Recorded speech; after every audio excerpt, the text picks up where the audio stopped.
Okay, I thought I'd do a really quick video on my latest project, which is an Amiga 1200 upgrade that I'm currently doing.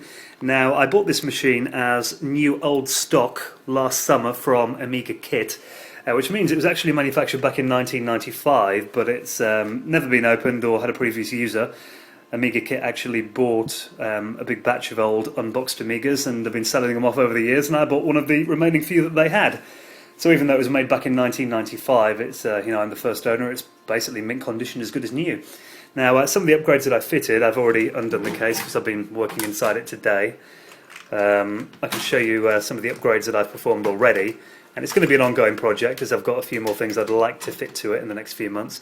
Now, we've got an accelerator card in here, which I believe comes with 68 megabytes of RAM on board, if I'm not mistaken, and a 68030 CPU, so it's a nice little speed upgrade from the 020 that comes as standard in the Amiga 1200. Now, I bought this new from Amiga Kit. It's the ACA Amiga Classic Accelerator 030 at 28 megahertz, I believe. So that's installed now. It's a bit of a bust to get it in, actually. I've had to take away all of the... I had to basically pull this metal shielding off to get it in properly. It was a bit of a tricky job. I tried to just kind of go through the trapdoor at the bottom, but after about an hour of trying that, I gave up in the end. We've also got a compact flash card in here as well that has replaced the very small by today's standards hard disk that came with the Amiga that was shipped as standard. I think it was... I'm not even sure what the size of it is. I think it was about 160 megabytes. Which by 1995 standards was probably alright, but in 2011 I'd like something a little bit more beefy. And with it being a solid state drive as well, it'll boot really quickly. Now, I've had a lot of problems actually trying to get a solid state compact flash drive to work on this machine, as I've been trying this little combination here that I'd read on the forums. The type of adapter was sold as an Amiga IDE to compact flash adapter. Everyone's telling me the SanDisk Ultra 2 card will work no problem. And I've also got an Amiga 600 that this was working absolutely fine in. I also bought a similar combination that's in my Amiga 600 at the moment from Amiga Kit, which obviously you'd assume that they test everything with Amigas, so it should work. But I had no joy at all with this machine. Every time I powered it on, the display was going red, or it was just flat out completely ignoring it. So I did a bit of an appeal on the forums, and Mick on English Amiga Board actually came along to my rescue and sorted me out with basically a permanent loan of another compact flash adapter and a card that he tested on his machine, installed Workbench 3.1 for me, and shipped it off to me yesterday. I received it today, plugged it in, and I've done a little test and it works fine. So I'm not sure what the hell is wrong with this adapter here or the one in my Amiga 600.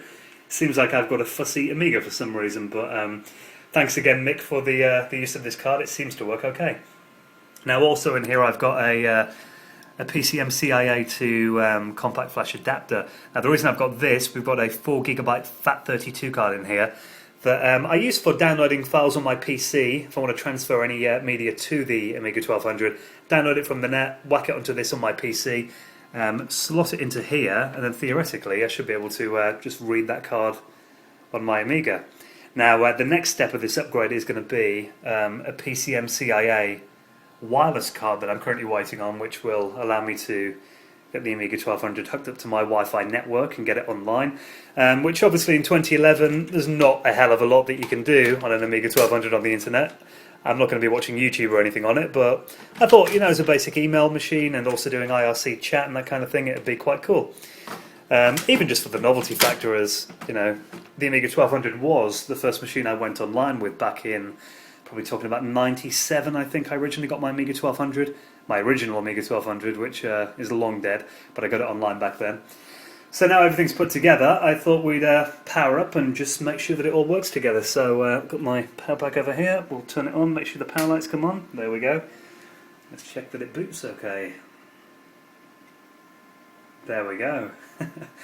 Now, I was going to say in 2011, that is a really impressive boot time. I think, especially in 2011, that is impressive. If we time that again, that is insane, isn't it? So from power on, 1, 2, 3, 4, yeah, just over 4 seconds to a fully usable desktop. That is crazy. And as you can see, it is actually a very basic Workbench 3.1 install I've got here, which I am going to upgrade very soon, probably later on today actually, to OS 3.9. We can see at the top there all of the memory on my accelerator. The 67 megabytes by the looks of it is recognised. The standard 2 meg chip RAM that comes with the A1200. We'll just quickly make sure that everything is working. Yes, we can see that the 030 card is recognised, and that all appears to be okay. Very nice indeed. So there we go. Now the next step will be to get this little compact flash adapter working. Now, with it being a new install, I did have it on the hard disk that came with this Amiga, but I'm going to have to install the drivers for it again because it is a FAT32 card. So I've got those on floppy disk. We'll pop that in there.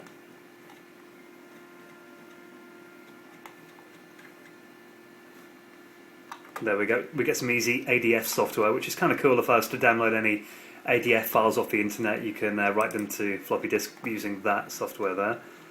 But I'll need to install the adapter and FAT32 drivers now, so we'll do that quickly.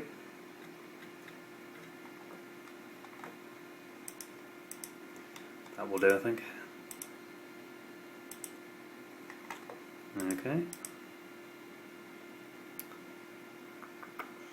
Well, looks okay. So we get the FAT32 device handler in there as well. CFO, that will be the device number for the adapter that I've got there, the device letter rather, and that will put it in the DOS drivers. We get the device in there as well. Update the startup sequence, and we get these two little apps that needs to be run for it to work. So it'll do that all automatically. Yeah, do all those. That's fine.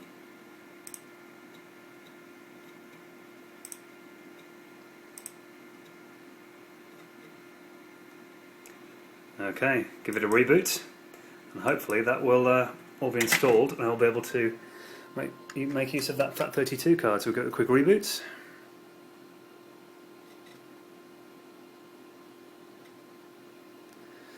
I really wish my Windows 7 PC would reboot that quickly. So we'll just pop this in, and then hopefully it will get recognised on the desktop. There we go, 4GB compact flash. That's really good, and then I can transfer files over to my Amiga from my PC until I get it online, which hopefully won't be too long. So there you go, that's my A1200 upgrade at the moment. Next on the agenda, like I mentioned, is I'm going to try and get a nicer screen mode as well, because I did buy this, it's an HD television actually, and I'm connecting via SCART at the moment. I've already got an Amiga 600 with a 4GB compact flash in that I use for ADF games, so this is going to be more of a productivity machine really. And I want a nicer screen mode on it, so I did read on the forums that you can use interlace on most HD TVs or LCD TVs even without the flicker, but unfortunately it doesn't look like this model has got flicker fixer built in, as it's not very easy on the eyes. I don't know whether you can tell on the camera, but it is kind of flickering a bit. I don't think I could live with that. I could run Magic TV, which would give me more limited colours, but I think either I'm going to have to get a better display, or if I'm not going to be planning on using standard Amiga modes for now, I've also got a cable that will connect this Amiga 1200 to the VGA input on this display, so I could run it in VGA modes. The only thing then is that I'd obviously kind of lose access to the any apps that boot up into standard PAL resolution. So maybe you know, when they eventually become available again, one of the Indivision scan doublers will probably get fitted into this machine, and maybe just with a nice 22-inch monitor like I've got on my PC, and also my Amiga 1 over there as well. Excuse the mess in my office at the moment.